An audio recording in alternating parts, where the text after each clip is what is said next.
everyone and welcome to another review right here on the Psychosin project. Today I'm going to be reviewing the latest album, the solo album by Twisted Sister frontman, the one and only Dee Snider, called For the Love of Metal. Is it any good? Does it live up to the legacy he built up with Twisted Sister, or was this a misstep? Well, let's give it a listen. For the Love of Metal is the new solo album from legendary Twisted Sister frontman, the one and only Dee Snider.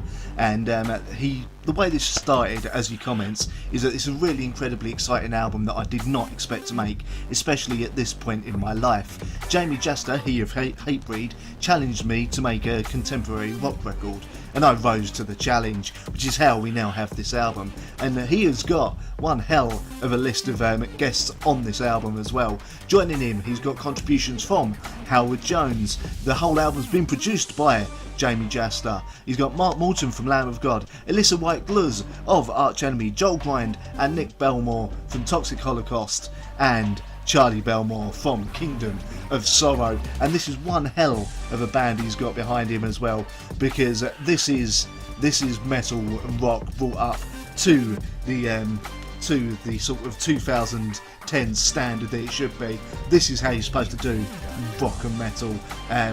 Started kicking things off with the awesome Lies of a Business. The first thing that will probably kind of blow you away is how strong and how incredible Dee's voice actually sounds so many years after fronting Dee Snider, fronting Twisted Sister. The guy has still got an incredibly powerful voice, and with heavier riffs behind him, his voice suits it incredibly well as well. I mean, don't get me wrong, this could very well be the heaviest album of Dee Snider's career, including all his stuff with Twisted Sister. Don't forget, Dee Snider lives for this stuff. He absolutely lives for rock and metal, being one of the purveyors of it with his previous band Twisted Sister. And we can't Tomorrow's No Concern, another avalanche of riffs, and the Hurricane is absolutely awesome.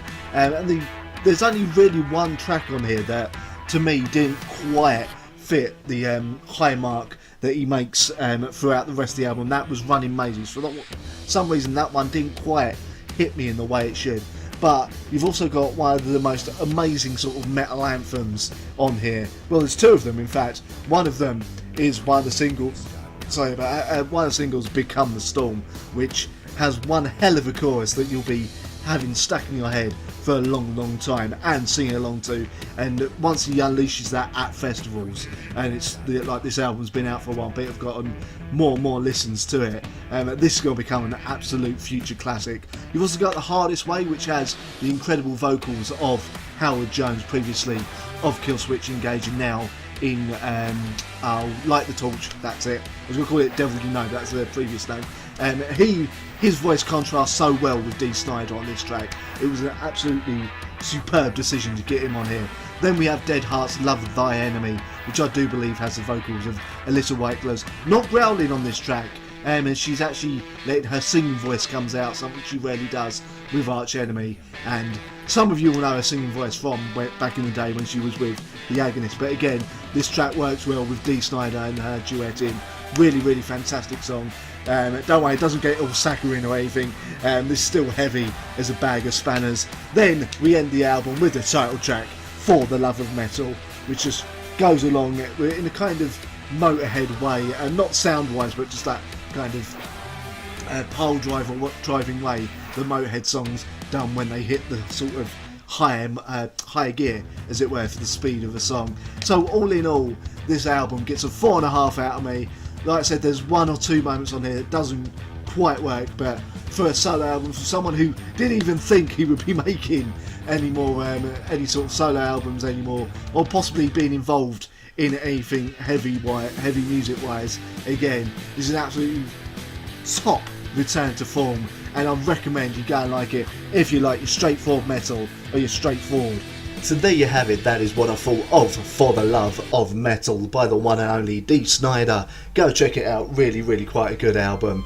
Anyway, thank you very much for watching. If you did like it, feel free to do the usual, the like, the share, the subscribe. If you do subscribe, hit that bell as well, as you're going to be told by every every YouTube video.